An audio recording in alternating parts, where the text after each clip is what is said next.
सम्मानित मुल्क के मालिकों, मैं बौद्ध भिक्षु सुमित रतन आज पूरे प्रदेश के कई जनपदों का, कई कस्बों का, मोहल्लों का भ्रमण करता हुआ मैं उत्तर प्रदेश के बहुजनों की राजधानी जौनपुर में पहुंचा हूं और हमारे साथ बैठे हैं यहाँ के जाने माने कपड़ा व्यापारी आदरणीय राम जयावन मौर्य जी और हमारे साथ विराजमान हैं पूरे देश भारत में इनको आदरणीय एडवोकेट ओम प्रकाश मौर्य जी के नाम से जाना जाता है और ये बहुत ही पिछले 25-30 साल से धम्म के कार्य में, समाज के कार्य में सक्रिय हैं। इन्हें पूरे भारत के लोग बहुत अच्छे मान सम्मान के तौर से जानते हैं। वो भी आज हम लोगों के साथ यहाँ बैठे हैं।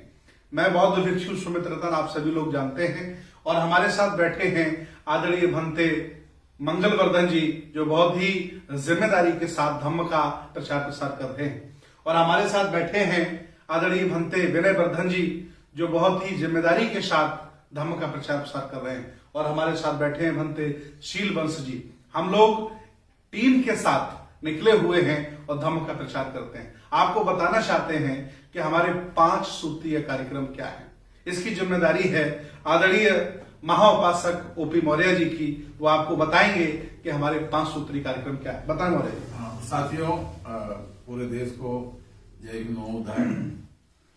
2020 में हमारी बुद्ध भूमि फाउंडेशन, सम्राट Ashok Nagar, doctor B are Ambedkar चौक, मुंबई की धरती में 20 स्टेट से लोग आए थे। बाबा साहब का परिवार था, दिल्ली से कुछ कैबिनेट मंत्री थे, तमाम देश के लोग आए थे, जिसमें 5 सूत्रीय कार्यक्रम पर चर्चा हुई थी।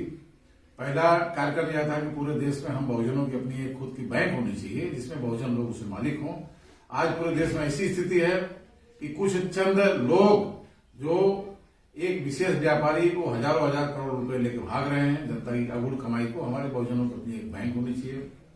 दूसरा, पूरे देश में बहुजनों में अंतरजातीय विवाह का कार्यक्रम। और तीसरा, पूरे देश में जितने भी हमारे बुद्ध विहार हैं उसको इकट्ठा कर एक महासंघ की स्थापना करना। और चौथा, पूरे देश में हमारे खुद के अपने, जैसे हमारे बगल में बैठे हुए हैं आप, यहाँ इस जिले जनपद के विधायक के परिवार के हैं और एक बहुत ही बड़े कपड़े के व्यापारी हैं यहाँ पर और कई राज्यों से इनका व्यापार का संबंध है और बहुत ही अच्छे समाज सेवक वर्ग में है। इस तरह से हम चाहते हैं पूरे देश में हमारे अपने लोग बड़े बड़े दुकान खोलें, बड़े बड़े मॉल खोलें और हमारा अपना नोट अपनों को, अपना वोट अपनों को। हमारे अपने जो बहुजन समाज के लोग हैं, जो 90% लोग हैं, वो अपने बहुजन की दुकानों में जाएं। इस तरह से एक कार्यक्रम है। इस तरह से 5 सूत्रीय कार्यक्रम, 5वां जो बहुजन अंतरजातीय विवाह, और इस तरह से हम लोग 5 सूत्रीय कार्यक्रम पूरे देश में इसको हम लोग शुरू कर रहे हैं और जगह जगह यह चालू हो गया है।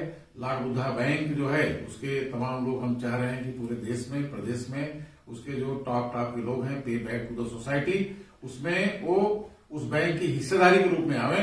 तो आज मैं जौनपुर की धरती पर आया हूं और विगत कई हफ्तों से पूरे प्रदेश में दौरा कर रहे हैं और 26 नवंबर को आदरणीय भंते जी हमारे साथ, हम लोग वहां लखनऊ में बड़े कार्यक्रम में थे, इस तरह से कई जनपदों में, और फिर से हम लगभग 1 महीने के टूर पर, इसके आगे हम महाराष्ट्र है, मध्य प्रदेश है, राजस्थान है, गुजरात है, ये 5 सूत्रीय कार्यक्रम पर चर्चा करेंगे और जिसमें 3 जनवरी को महात्मा ज्योतिबा फुले के नाम पर एक भव्य अनुसंधान यूनिवर्सिटी यवतमाल में हो रही है, उसके ओपनिंग में हम लोग वहां जा रहे हैं। इस तरह से 5 सूत्रीय कार्यक्रम पे हम लोग पूरे देश में काम कर रहे हैं।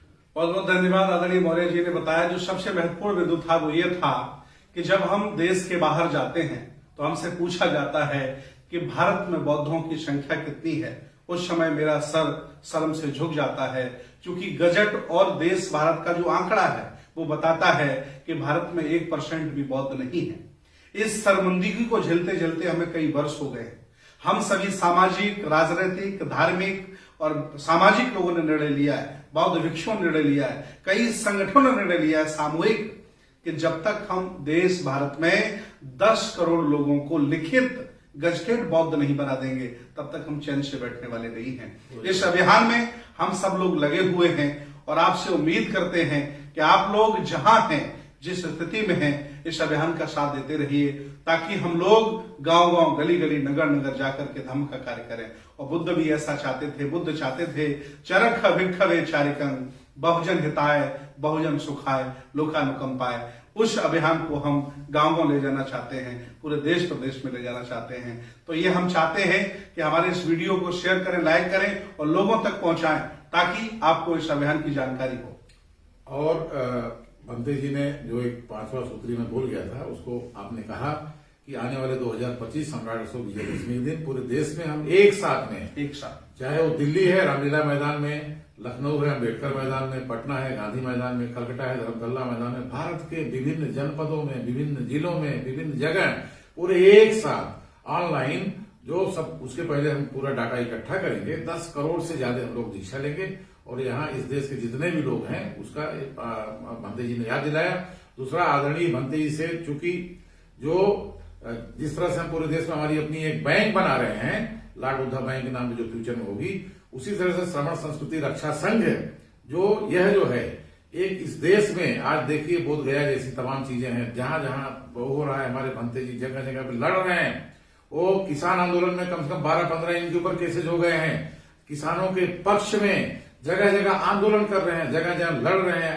ऐसे भंते को मैं वंदन करता हूं, नमन करता हूं। तो श्रमण संस्कृति रक्षा संघ जो है उसमें लोग ज्वाइन हो।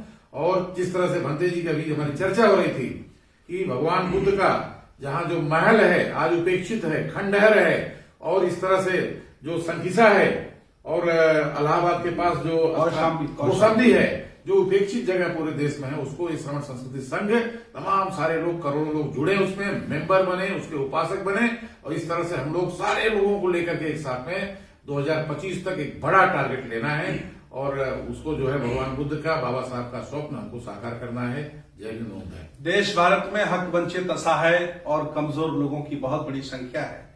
इनके हक अधिकारों के लिए हम लोग और हमसे पहले तमाम हमारे पुरखे, हमारे महापुरुष बहुजन आंदोलन के लोग इस आंदोलन को चलाते आए। अब हमारी जिम्मेदारी है कि उसे हम चलाएं। चर्चा हुई, बैठक हुई, निर्णय लिया गया कि कपिल वस्तु बहुत ही उपेक्षित जगह है, वहां एक सेंटर होना चाहिए। चर्चा हुई, निर्णय हुआ, देश भारत के तमाम सामाजिक, धार्मिक, राजनीतिक, IAS, PCS, जजेस, डॉक्टर, इंजीनियरों से तो चर्चा हुई कि कौशाम्बी में भी एक सेंटर होना चाहिए। तो हम लोगों ने निर्णय लिया है, उस दिशा में भी काम कर रहे हैं। और श्रमण संस्कृति रक्षा संघ आने वाले समय में इस देश भारत पर जिनका कब्जा है उनका विकल्प हम लोग देने जा रहे हैं। तो मैं चाहता हूं कि आप लोग हमारे साथ आएं और हमें अपने साथ जोड़ें, ताकि इस आंदोलन को हम जन जन तक पहुंचाएं। बहुत बहुत साधुवाद, बहुत बहुत धन्यवाद। नमो बुद्धाय। जय भीम, जय संविधान, जय श्रमण भारत।